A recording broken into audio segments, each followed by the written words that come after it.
மேலறை தியானம் ஆகஸ்ட் மாதம் 2ஆம் தேதி 2025ஆம் ஆண்டு.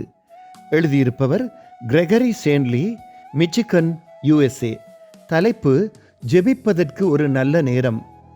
வாசிக்க வேண்டிய வேத பகுதி யாக்கோபு 5ஆம் அதிகாரம் 13ஆம் வசனம் தொடங்கி 16ஆம் வசனம் வரை. இன்றைய நாளுக்குரிய தியான வசனம் மத்தேயு 18ஆம் அதிகாரம் 20ஆம் வசனம். இயேசு, 2 பேராவது 3 பேராவது என் நாமத்தினாலே எங்கே கூடியிருக்கிறீர்களோ அங்கே அவர்கள் நடுவிலே இருக்கிறேன் என்றார்.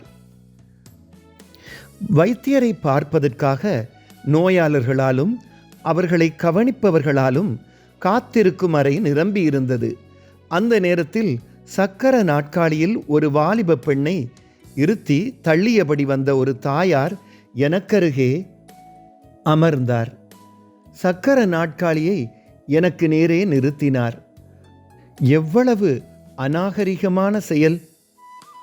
எனது காலை நீட்டுவதற்கோ எழும்புவதற்கோ முடியாமல் இருக்குமே என்று நினைத்தேன். ஆனால் நான் ஒன்றும் பேசவில்லை.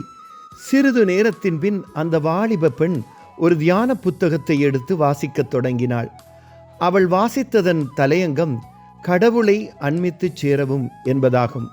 நானும் எனது கைபேசியை எடுத்து ஒரு தியானத்தை வாசிக்க ஆரம்பித்தேன். வாசிக்க வேண்டிய பகுதி மத்தேயு 18ஆம் அதிகாரம் 20ஆம் வசனம், யாக்கோபு 5ஆம் அதிகாரம் 13ஆம் வசனம் தொடங்கி 16ஆம் வசனம் வரை. நான் இருந்த அறையை சுற்றி பார்த்தேன். எனது மனநிலை மாறியது. இங்கே இருப்பவர்களில் யாருக்கு வேதனை இல்லாமல் இருக்கும்? இந்த எண்ணம் எனக்கு வந்தது. நான் அமைதியாக ஜெபிக்க ஆரம்பித்தேன். இந்த நேரத்தை இங்கிருக்கும் எத்தனை பேர் ஜெபிப்பதற்கு உபயோகிப்பார்கள் என்ற எண்ணம் வந்தது. எங்கள் மத்தியில் கடவுளின் பிரசன்னத்தையும் அவர் எங்கள் ஜெபத்தை கேட்கிறார் என்பதையும் நான் உணர்ந்தேன். எந்த இடத்திலும் எந்த நேரத்திலும் கடவுள் மகிழ்ச்சியுடன் எம்முடன் ஜெபத்தில் இணைந்து கொள்வார். ஜெபம். பரலோக பிதாவே, எந்த நேரத்திலும் நீங்கள் எமது ஜெபத்தை கேட்கிறீர்கள் என்ற நிச்சயத்திற்காக நன்றி. ஆமேன். இன்றைய நாளுக்குரிய சிந்தனை: எதற்காயினும் காத்திருக்கும் நேரத்தை கடவுளுடன் தொடர்பு கொள்ள உபயோகிப்பேன். கர்த்தருடைய பிரசன்னமும் அவருடைய பாதுகாப்பும் வழிநடத்தலும் உங்கள் அனைவரோடும் கூட இருப்பதாக.